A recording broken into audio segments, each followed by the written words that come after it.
Hello, everyone. I am Adriana Cuevas. Welcome to Spooky Middle Grade Book Club. Today I have joining me my Spooky Middle Grade hermanas Jacqueline West and Kim Ventrella, and we are here to talk about my absolute favorite spooky book that I read last year, which is Hide and Seeker by Daka Hermon. Daka, welcome to our chat. Thank you for having me. I'm excited to be here. I'm excited to talk about the book with all of you. So for those of you who are not wise enough yet to have read Hide and Seeker, I highly recommend you do that. But a little bit about the book. Hide and Seeker deals with a boy named Justin who, bless his heart, is going through quite a bit. Yeah, that's an understatement. You put this boy through the ringer in this story, my goodness.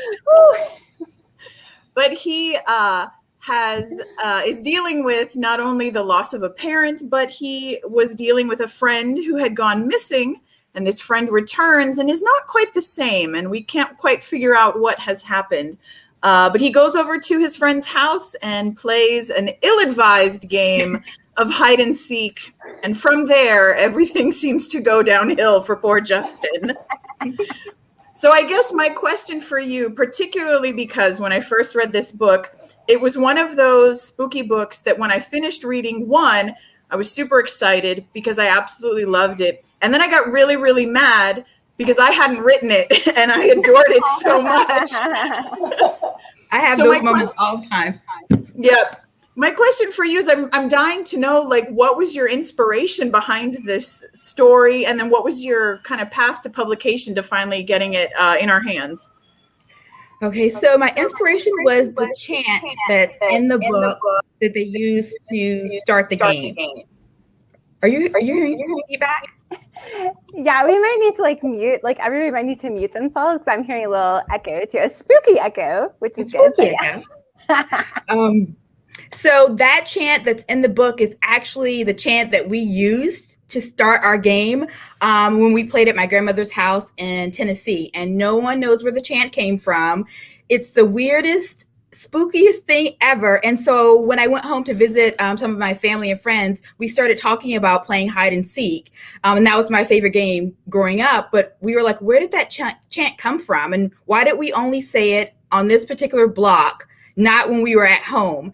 And so I just started thinking about that and thinking about the game and how it's really kind of scary because you're kind of hunting kids for sport.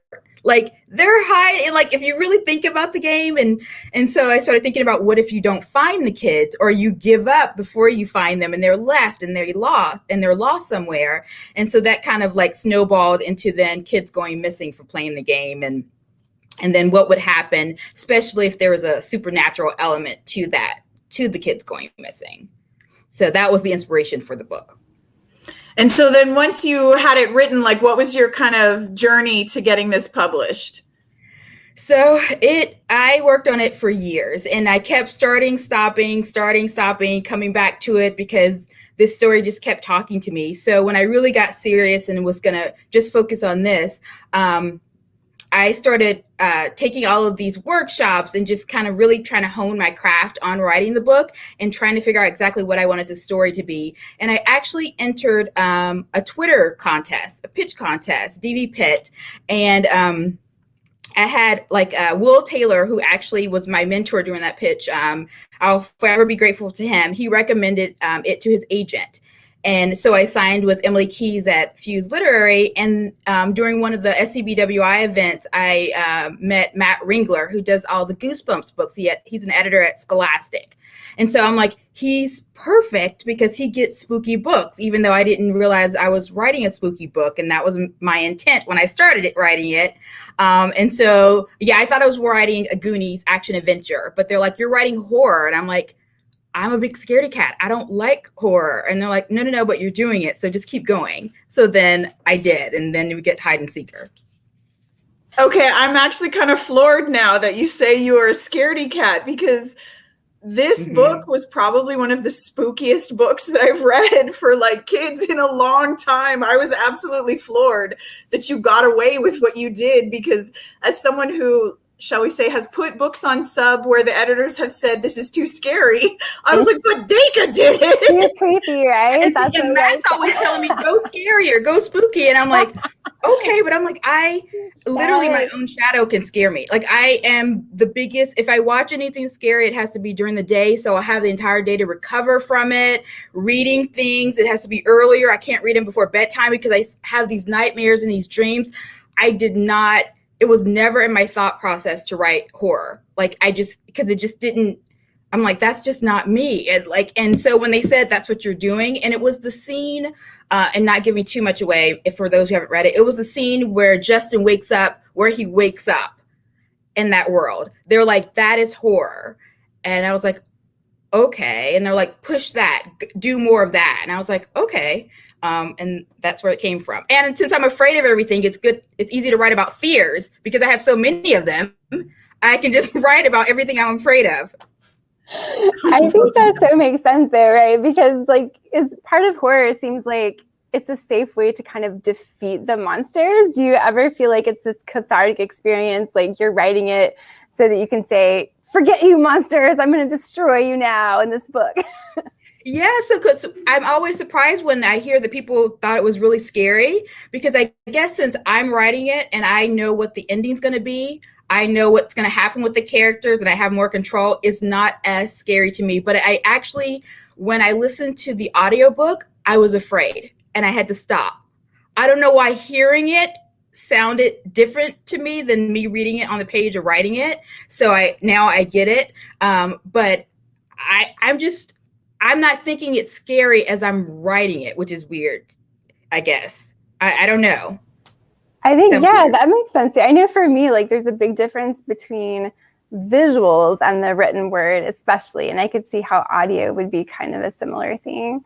But Miss Nikki is commenting on a creepy mug that's behind you. I don't even think I see this creepy mug, but Hulk. He's my favorite Marvel character. And so I have a mug. I used to drink out of it, but then it was really weird. So then I said, I'll just put pins and stuff in it. Oh, I love it. Very cool. That's awesome. I love superheroes too. So that was sort of an element that I wanted in the books too, that kids can be their own heroes. You don't really have to have special powers. You know, you have your individual talent or like working together, that's a superpower. And so I try to infuse sort of that element as well, since I have a love of all things like Marvel and Star Wars and all of that, as you can see behind me. Well, because you really, in the book, now that I think about it, there are no adults. Like there's Mrs. Murphy for a little bit, and then that's it. And this is Justin's friend's mom. For those who haven't read it. But yeah, you really, I think as middle grade writers, we always have to find creative ways to get rid of the adults. And you were just like, well, I'm not putting them there to begin with.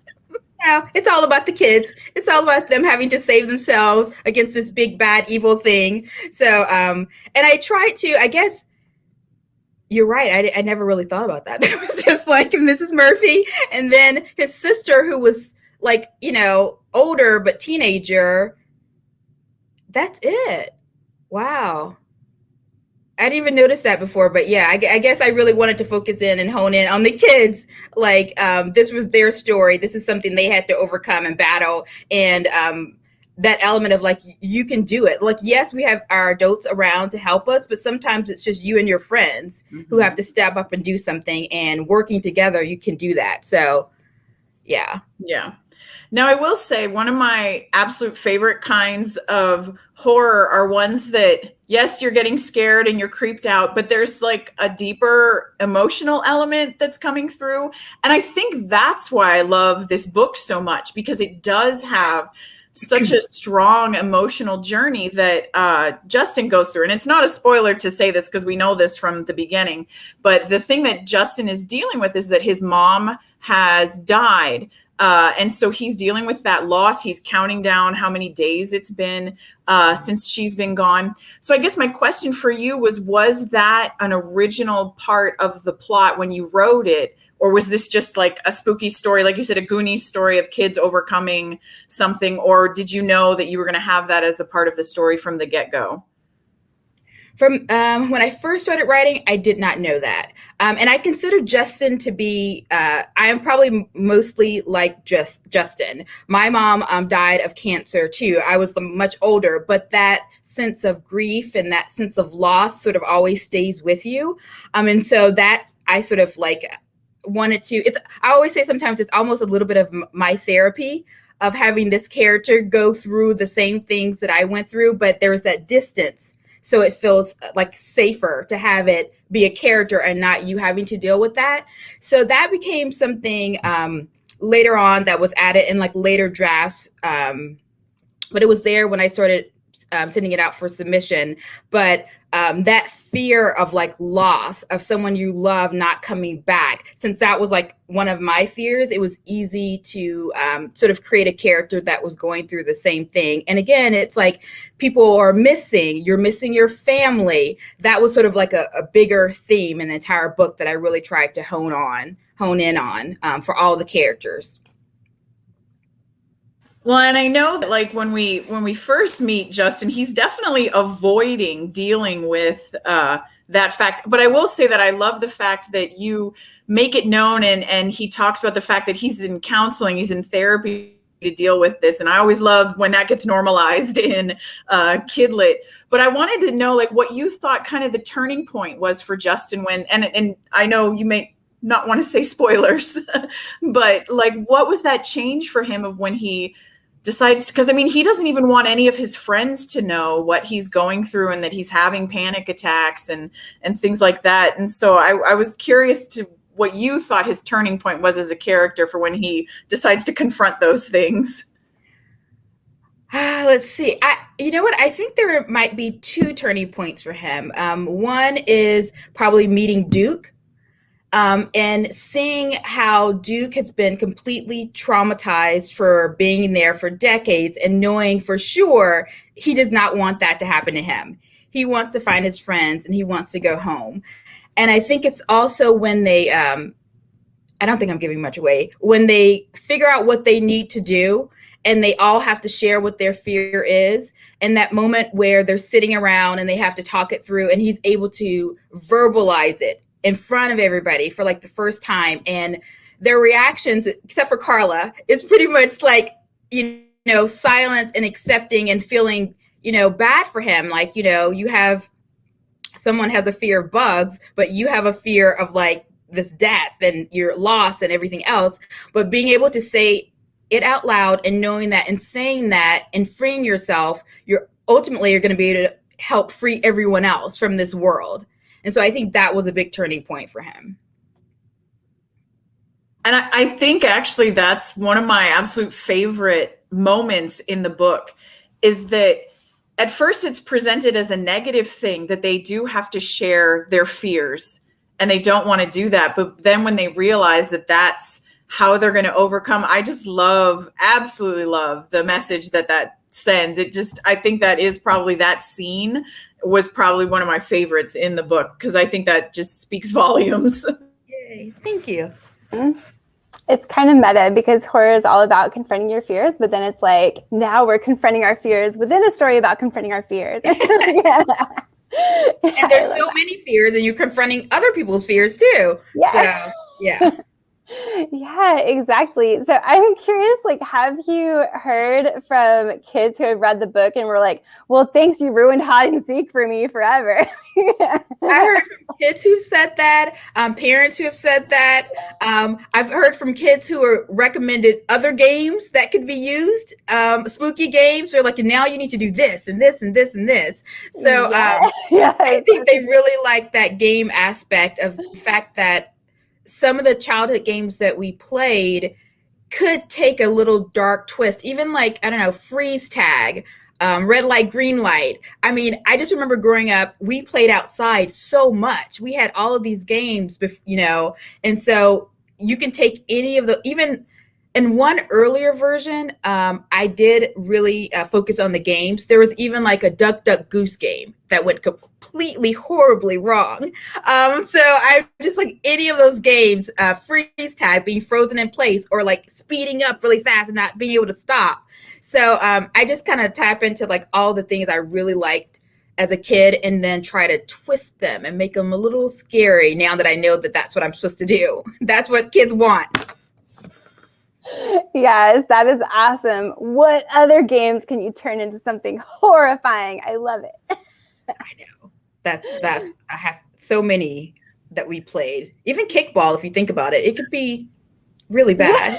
So many options. I think we found your author brand, which is ruining everyone's childhood games. Ruining it. No, yeah. So it's like, what can you tell us then about something that's maybe upcoming from you, or can you tell us any news? I am working on something now. I don't know if I can tell you much about it. I know that I am trying to sort of connect it a little bit with hide and seek. Like, nice. you know, some Easter eggs hidden in this new book. Because I'd like to, you know, Stephen King does that too, where they're all sort of connected. They're a little bit of each in each one. And I love that mindset. And again, also, I'm a big Avengers person. So I like the thought of having all of these stories come together to form one big story, one big end game. I think that would be really cool. So that's what I'm trying to plot out right now in the next book. But it's like, because the way that this book ends, I mean, it could have easily had a sequel. I feel like a direct sequel. But this book is not, like, it won't have Justin or. No, I want to go back. I hope we can go back and revisit him. But no, these are new kids and a new spooky story that may be ruining your childhood more. Sorry. Giving you more nightmares. And I'm so sorry because I hate that. You know, I had a parent email me and said, you know, is this too spooky for my child? And I'm like, I'm the biggest scaredy cat, but I can do it, but then I wrote it. So I suggest reading it with your kid or reading it before your kid, just to kind of see what, you know, they can handle, because I probably as a kid wouldn't have been able to, just because of how, like, you know, I'm like, give me Sweet Valley High, give me like Nancy Drew, like, give me something like lovely, like sweet, easy, you know, like not really spooky give me Narnia, like fantasy, all of that stuff, or because the cover alone would have been like, oh no, for me. So I think kids are starting to understand what level of spooky they enjoy, and that's good, I guess, to figure out exactly how much you can handle and what you can't handle. So actually, I'm curious now about the cover, because that was actually what drew me to this book. I hadn't heard much about it, and then I think people kept sharing it because they had read arcs of it, and so your cover kept popping up on my social media, and I just adored it because it was so brilliant. Spooky. It's a really good cover. You know, he's looking through his fingers, and there's something behind him, and so that was like, I don't even care what this book is about, because I actually didn't know yet. I was like, I'm buying this. I have to read this book. So what, who was your cover artist, and did you get any input into the cover at all? Yes, Stephanie Yang, and I think Marcella, and I will forget Marcella's last name, so please forgive me, Marcella. But when I first saw the cover, I'll tell you the story. I was driving to work, and I got an email from Matt. He was sending me the editor at Scholastic, and I pulled over into a parking lot, and I saw it, and I freaked out.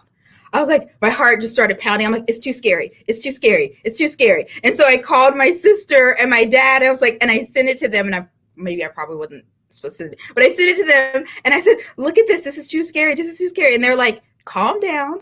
This is perfect. Kids love spooky. This is amazing. Like, and I'm like, because again, me being the scaredy cat, like, oh, no, can't. And they're like, no, it's amazing. And then like, the more I saw it and looked at it, the more amazing and perfect it was. I don't think I had like maybe small edits about like Justin's like locks or his hair. But other than that, it was perfect the way it is. My friends blew it up to like this huge movie-sized poster. I'm so scared of it though. It's under my bed because I had it up in my room, but it would scare me in the middle of the night. So I have it slid under my bed because I'm like, I can't look at it's amazing. But again, I scare very easily. So waking up and seeing that just was not good for me. But it is just a brilliant, and I feel like, honestly, the cover sold the book more than anything else. It was just, they captured the book perfectly. So I couldn't even be happier for what, they did. It was amazing. It's so good. I love how like Adriana and I are like, let's do the goriest, like scariest thing ever. They're like, no, you can't. And you're like, I'm scared of this. Make it scarier.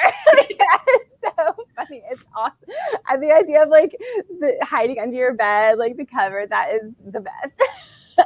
Well, one of the things I wanted to ask you was, you had this rather large cast of characters, and each person had to be have a fear of something in particular. So I wanted to ask you if you had trouble coming up with all of those different fears, but I feel like all of your real fears, right? Like they're mine. And then there were actually even more. We got rid of some characters because I'm like, oh, somebody's afraid of flying. They can easily fall all the time. Like there are so many other characters with other fears that are my fears. Like, well, again, rats and snakes. I'm sorry. Hopefully I'm not giving too many things away. Snakes just terrify me so much. So those things were like easy to put in, or like, again, like for Nia, like forgetting and all of that and losing that thing. It's like, I can sort of be like, oh, am I losing my mind? Like sometimes am I forgetting things? Like all these like little things I just kind of tapped in for me, because again, tons of fears, and just put them on a character in the story. But I think what I love though about all of the fears that you use is they didn't seem random at all. It wasn't like you were just pulling all of these just different things that people could be scared of. Each character's fear made absolute perfect sense, I thought, for them. Like Lyric's fear, I thought was just amazing, of how that connected to who he was and what he had been through.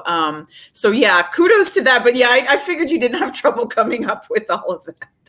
And like it's weird because I don't know my characters really well until maybe the first or second draft. I have a general idea who they are.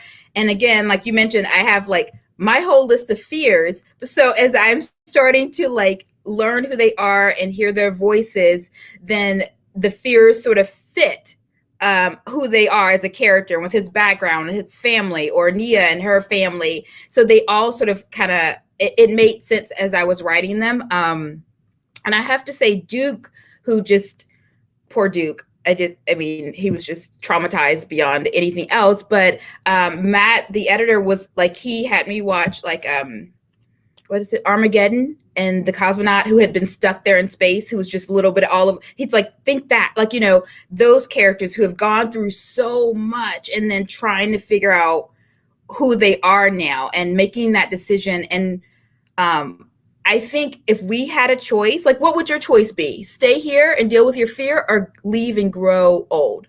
Like, I don't know what my choice would be. Either one's horrible. So I sort of wanted that element too, of having two bad choices and choosing the lesser of the two evil for you. And again, some kids wanted to stay and other people wanted to go home, no matter how old they were going to be. So because this makes me curious now, as you were creating your secondary characters, did you have any that it started with a particular fear? Like you worked backwards, like instead of creating a character and then giving them a fear, did you say, okay, I need a character that has this particular fear, and then you worked backwards and created that person? Like, does that make sense? Yes. I'm trying to think. I think maybe for Carla, I knew like, I'm trying to think if I worked backwards before, or is it in the different drafts? Because again, sorry, when I started writing before, there weren't really any fears. It literally was like Goonies dealing with like maze and different games that were coming out at you. But when it became like horror and fears, and I had all the fears, I had those characters already.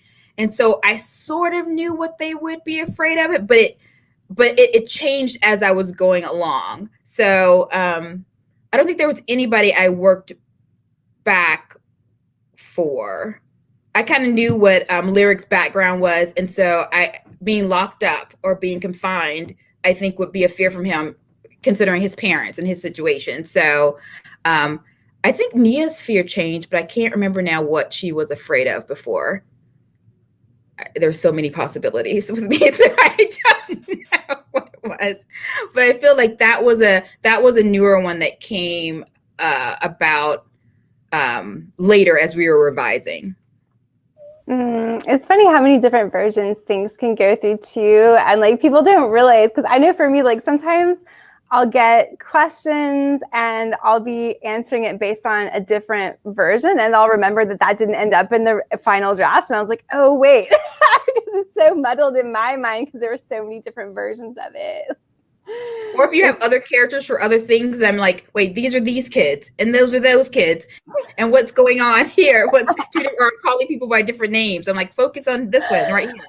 Oh, there's so many. But we had a couple of questions that came up in the chat, and I'm not sure, since it sounds like you were not a big horror reader as a kid, but we had 2 different questions, and one of them was, what is your favorite genre of horror? I'm assuming like your favorite type of horror, or I guess just favorite horror books is maybe what she's asking. Okay.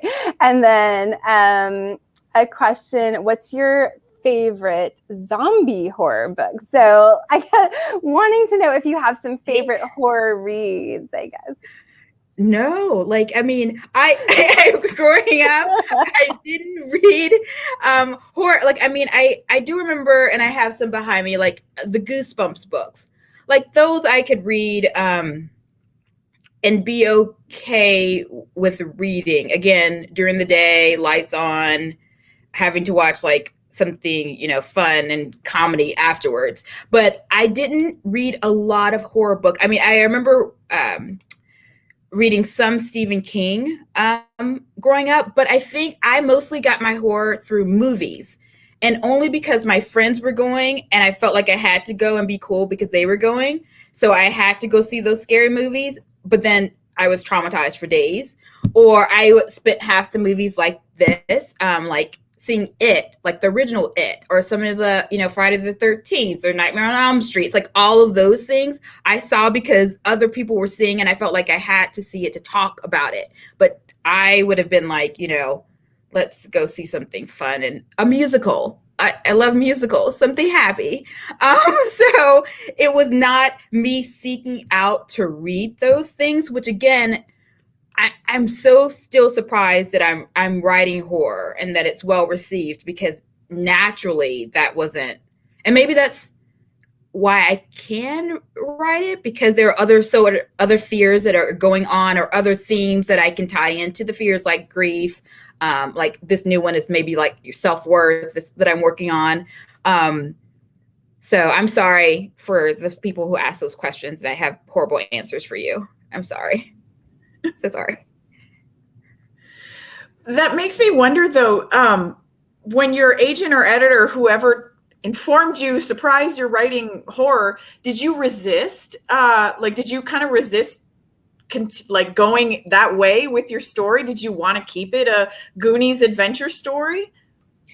Yes, because I was like, no, I'm not. I don't even know what that means to write horror. I don't know. And they're like, no, this one scene is spooky. Kids going missing is scary. And I was like, oh, yeah, I guess that is scary for kids to disappear like that. And you don't know where so in my head, I wasn't thinking it was scary.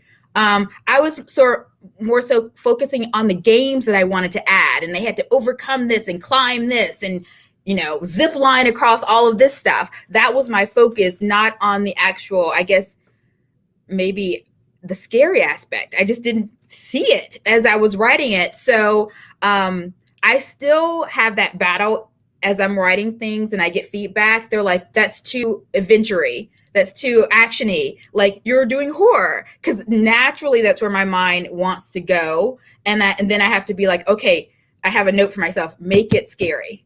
What scares you?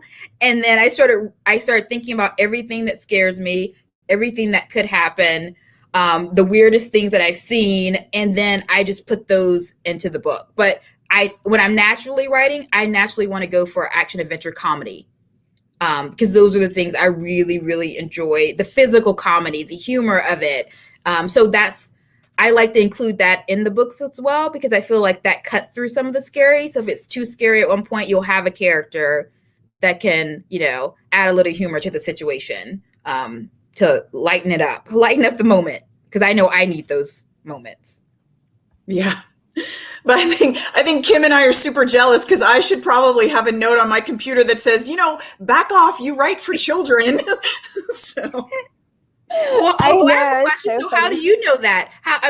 When you're saying back off, right? Like, what are you writing that you think is not scary, or how do you determine that you think it's too scary? Well, the problem for me is that because I do love horror so much, I'm pretty desensitized to it. So like when you got that question from the parent of, can my kid handle this? I would have been like, fine. Yes, of course they can handle it. It's okay. One of my earliest movie memories was my dad took me to go see Aliens, way younger than I should have gone to see it. But I loved it. But I think for me, I love horror because it was more because I was seeing it with my dad. So there's like an emotional connection for me with horror, because he and I were the only two people in our family that liked horror. And so we would go see those things together. But no, for me, I think with middle grade, it's kind of like if you were making a film, we're supposed to pan the camera away at certain points. And I have a tendency not to do that, because I really like relishing in the gore and so, yeah, I had a recent manuscript that might have, they said, nope, sorry, this is too much. And that was like, yeah, everything I sent off for the years and it started with adult stories or when I was writing, and I would get back, this is too creepy, this is too dark, we can't do this. And then the first novel that I almost got my agent with, it was, again, because it was like I was relishing in the gore too much. But nowadays for me, it's more that I go too emotionally heavy, because my novels aren't really horror. They're kind of like emotional stories, mostly about death, with a touch of spookiness kind of layered in as magical realism. So now that kind of tends to be my thing, but it's only because early on I was told like, well, this is too gory in just that typical horror sense. And now I'm turning around and being like, yeah, let's make it as gory as possible. Because it's really fun. And I love the imagery. Like I genuinely, as a kid, like I think that sort of imagery, like in the scary stories to tell in the dark, is genuinely beautiful. Like I've always admired that side of it, I guess. There is a beautiful side to horrifying imagery. And so, but yeah, the relishing in it, you have to do it in a certain way when it comes to writing for kids. So. And I am like you, Daka. Like I'm riddled with fears, absolute coward, like still angry at the movies that I was forced to see as a kid that I shouldn't have seen. Like a scene from Mommy Dearest is still like seared into my brain as one of the most horrifying. That's not even a horror movie. But I guess, yeah, writing spooky books for kids is kind of like my therapy. It is the way that I play with those fears and control them, and then feel like I'm like exactly like you said, I'm not scared of my own books, because I know I'm in charge, and I know, I'm going to let these characters find their way to the end. So yeah, I love that you feel the same way. We're both cowards, yay. Yes, we are. My friend has a scary. Oh, sorry. Now I was going to say my friend Dee has, she used to do a scary movie night for Halloween. And I wanted to go and support, but I would just go for the snacks. They would just go, they'd be watching something and I'm just in the corner, like eating. Cause I went one year and it was something about these women going down into a cave and they had those little monsters crawling. That weeks, I saw those things crawling on my ceiling and around and could not sleep. And so I was like, no. Do you know what I'm talking about? The Descent. Yeah, it's called The Descent, and it's amazing. I saw that one. Terrifying. I love that movie. And see, for me, like horror movies don't do it for me. I think they're either boring or I don't want to see, like there are certain things in adult horror movies that I just don't want to see, like if they go into like certain topics, but I like the ones that are funny. Like I like the old version of It, because if you watch it now, I mean, I love Tim Curry anyway, but like, if you watch it now, it's like funny. It's like a cult classic. Like you're kind of, for me, I'm laughing at it, and I think that's the joy, kind of to laugh along with it, like you're laughing at evil. But that was still scary. The clown is still scary. It's still very scary. There's a genuine creepiness about it, I will say. Like if you can stop yourself from like commenting on the bad like graphics and stuff or whatever, there is a genuine creepiness. Yeah. And I think for me too, sometimes it's the music and the not seeing it and anticipating what it is or what's coming is scarier for me. And so I like to play in that too, of like, there's something there. There's something going around, but you don't know where it is or when it's going to pop out to get you or what it looks like. That's almost creepier for me than actually seeing the monster. Like that needs to be later, but it's just that anticipation of fear, that heightened tension of like, what is after me? And I can't do anything to stop it because I don't see it. There's nothing physical for me to grab onto. That's always scary to me. And that's actually my favorite thing about your cover is like this character with the thing behind him that we see, and he's making eye contact with us, and it's like you want to tell him, "Oh my God, it's right behind you!" Turn around! So effective, yeah, because you immediately just sympathize with him, and it's gorgeous. Love it. Well, I wanted to ask if I can totally derail the conversation. So, one of my favorite characters, all of your kids are so sympathetic. But Duke, I thought was fascinating. And if you were going to write a whole other book that maybe just overlaps with the universe of this one, I would be on board for a Duke story because, oh my gosh. Like, did you have a whole, by the time you were done with the story, a whole, like, history of him? He's so rich. I feel like he has a whole life that you must know, even though, yeah, we as the readers don't get to hear every bit of it. Yeah, I would love to write a story, because, I mean, he was, like, the original, so Kid Taken, of his life and how he got there. And there was actually, in one of the drafts, the Seeker's backstory was in an earlier draft because he wasn't always a monster. There's something that happened to change him into an basically, of who he is, that is related to hide and seek as well. It's like, he said he was assigned to this game for a reason. And so I would love to delve back into that and like the Seeker's origin story and Duke's, because like you said, he's just the most traumatic character in the entire, like there was no way out for him. Like it's either this life of just horrifying living, running, being alone, dealing with your fears, or you're going to go back and it's pretty much over. Like, I mean, and the fact that he made that choice of like sort of sacrifice for everyone else. So he was a character that came in later in the revisions that I really, really, I'm glad we added. He's definitely a favorite. I liked him very much. I will say, despite the fact that Kim and I love gore and all of that, and I think I've realized, Kim, that you and I tend to laugh also at scary things. Lorian Lawrence, who's the author of The Stitchers, gave me a hard time recently because we had both watched the new Fear Street trilogy. And one of my absolute favorite scenes that happens in the first one, it's super graphic and gruesome in the grocery store. And I laughed during it. And she was like, "No, what's wrong with you?" But I think that's how I deal with horror, and I deal with just situations in general. But I think for me, my favorite kind of horror are ones, like we've been saying, that let you deal with heavier emotional things. Because honestly, for me, I probably would not have picked up a book about a boy dealing with the loss of a parent. Like if that had been the absolute only storyline, I probably would not have picked that up. So I think what I love about your book is that you're letting kids deal with, that's a really heavy thing. I mean, I have recently lost a parent. That's a heavy thing to go through.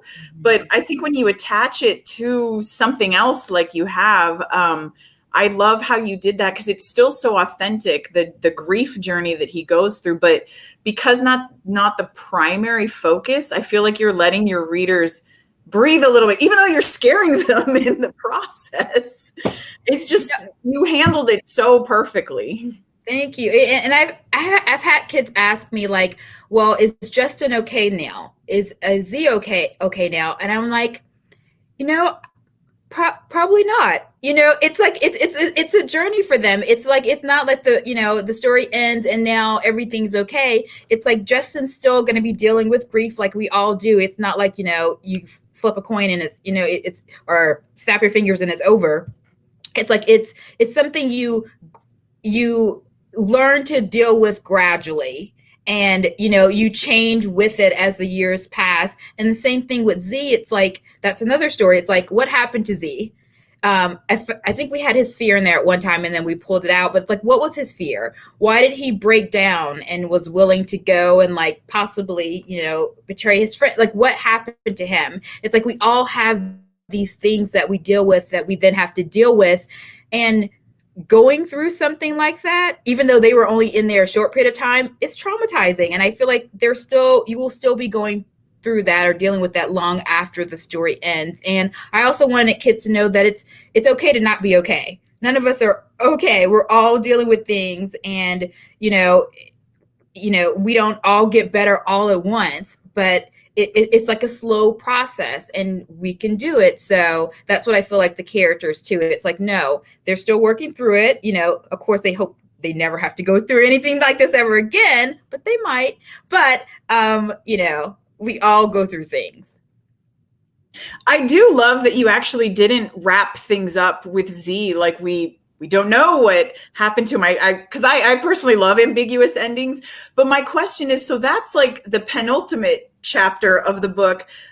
I super love the very last chapter of the book because it just ends on, I don't know how to put this, like a sadistic note, but I loved it. She is mad, and she's going to find her brother, and she's going to pay for what he did. Was that originally the last chapter, or was that added later? Because I just loved the tone, like the emotional note that it ended on. I was like, yes, I love these kinds of endings.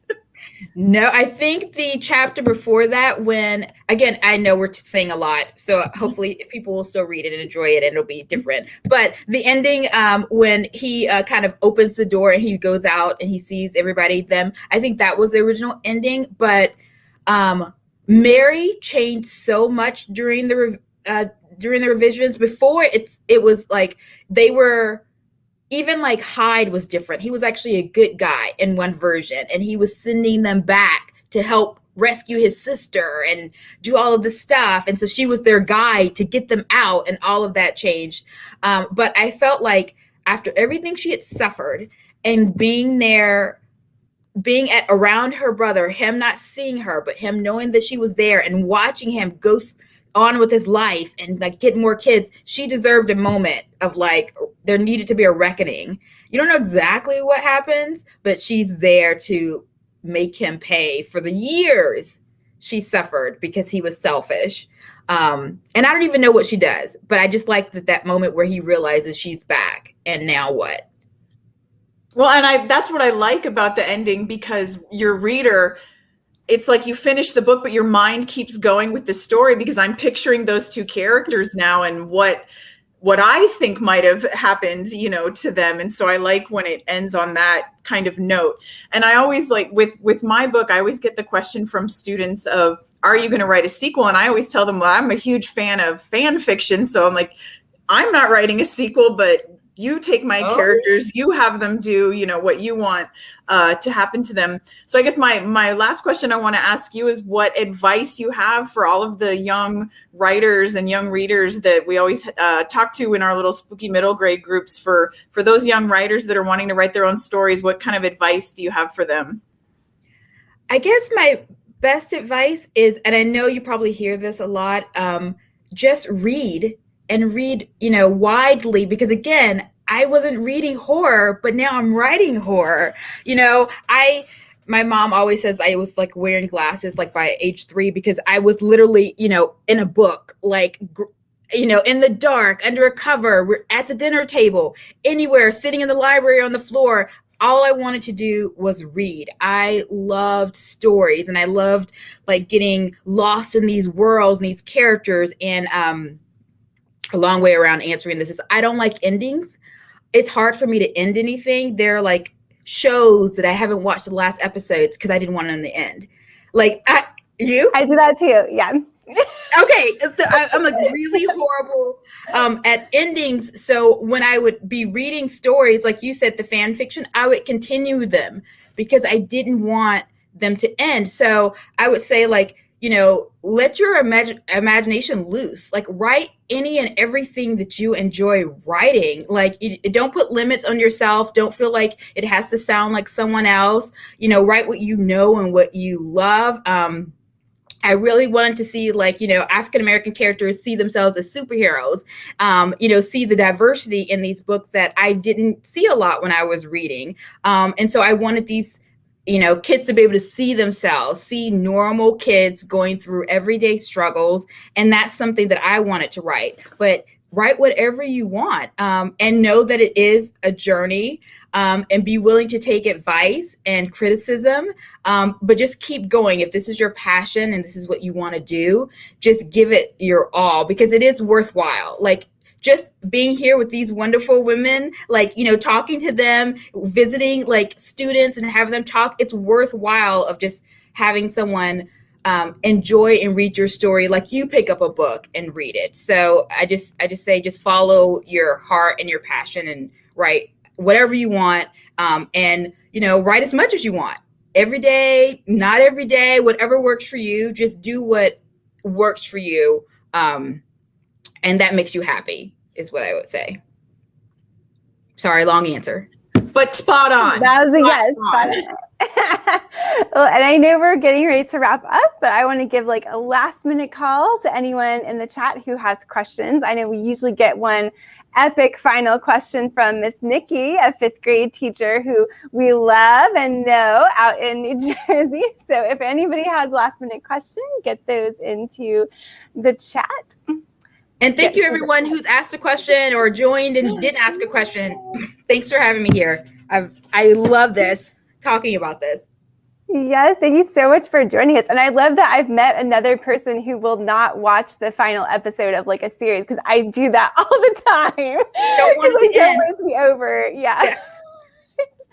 So do that. Okay, now this, I can tell it's epic before I even read it. So here we go. From Miss Nikki, if you were on a design your own haunted house reality TV competition, yes, how would you design the first room and last room while paying homage to elements from your book? Wow, let's give you a second to think about that, because that's like an SAT question. My gosh. It requires an essay answer, I feel like. Designing on haunted house reality TV competition. The first room and the last room while paying homage to your book. That's interesting. I feel like we could also, Jacqueline, you could also answer this, because you have like some haunted houses in your books. And this is a great question, because I would usually avoid a haunted house at all costs. Like, this is not something that I would ever want to go in or do at all. So that's why it's even harder, because I'm like, what, haunted house? What? No. So there's only 2 rooms and you just walk straight through and it's done. Exactly. And all the lights are on, you know, it's like pink flowers, like it's all lovely, rainbows in the sky. It's so beautiful. I think it would be the first room. It might be based on some of the fears. So it would be a dark room with all of the rat snakes on the floor that you have to try to get through. And I think the bugs, the things that sting you, I think would be the first room. And if you got past that room, I think it would be, oh my gosh. Oh, I wouldn't even get in the door. My heart pounding. I'm just thinking about it. I don't know what is even scarier than that. Oh, it might be, sorry, poor Justin. It might be a room of his mom's. Lots and lots of rooms of just his mom there. Oh yeah, that's traumatic, huh? So let's see. Maybe it'd be something. Somebody else give me an idea of what the room would be. I think she's right. And Miss Nikki added on, like, this is deep. And you're right. It's because that's the real fear, right? Like, there's the snakes are one thing, but then the real fear is that, like, losing someone you love. And that's, like, so much worse almost. So, yeah. So maybe it would be like you're buried alive is the second room. Ooh. Like you just walk in and you're just in a coffin buried alive. Yeah. And that's like, being trapped. Being trapped. And you can't get out. So it's like a panic room that you never escape from, basically. And then maybe you fall through the bottom, and that's when you drop into that final room where it's just the pictures. Pictures of all the kids who never made it out. Oh, who are walking around. Oh wow, we've gone completely dark. Really that bad. Is completely. That is very completely dark. Well, Jacqueline, can you top that, or do you want to try to top that with one of yours? Because if you haven't read Jacqueline's books, there are lots of Victorian, old Victorian houses and libraries and things like that. But my thing is, I don't want to design them. I feel like I'm being nosy. Like, I get to pretend I'm in someone else's house, and then I describe what they've done in the past. And I don't want to design it. No, what you're like, what you're talking about is just giving me Blair Witch Project flashbacks. And actually, an old house that I lived in, the tiny upstairs bathroom, they had thought it would be cute to have their little boys, obviously, like, make paint handprints all over the walls. So I would stumble into this bathroom in the rented farmhouse in the middle of the night, and there are all these little bloody child-sized handprints all over the. Yeah, no, that's my horrifying house design idea. Children's handprints. But this is actually a really good idea. Like, what if there was a contest based on books? Like, and you had to have families design their homes based on it. Not even always horror, but something else. Very. Idea. That's a great idea. Like it. Pitch it. Yeah. And I'll be one of the judges from the outside because I'm not going through. There you go. I'm not walking through. Well, funny story. So some of y'all know this, like Adriana and Jacqueline, you probably heard this, but I very briefly worked in a haunted house, and my character, I wore a replica Pennywise costume, and I was like, I called myself like Pennywise's like lady cousin or something, and I had like this red wig. It was hilarious and terrifying. It was really funny though. Were there a lot of kids that came through and like you terrified them? Yeah, and I terrified them and the adults. And the funny thing is the adults are often more scared than the kids, like, as we should know that, but it's true. It's so funny. Ooh, but anyway, so there we go. We've had the epic question. It was super, super epic. That was. Yeah, it was a great question. Hard one. And I think you said, I want to thank everyone for joining us, and Adriana for hosting, and Daka for joining us and answering all of our burning questions. Thank you for having me. This is amazing. Thank you so much. I loved all the questions. It's like, new. I start thinking about different things, new things when I'm asked these questions that I didn't even realize. Like, they're no adults. So thank you. Yeah, we're always learning new things. I love it. Awesome. Well, and I'm going to leave us. So we have a book. We mentioned it, I think. The Stitchers by Lorian Lawrence is our book for next month. So I'm going to leave everyone with a little teaser for that. And thanks again to everyone for joining us for Book Club Live. Thank you. All right, stop playing.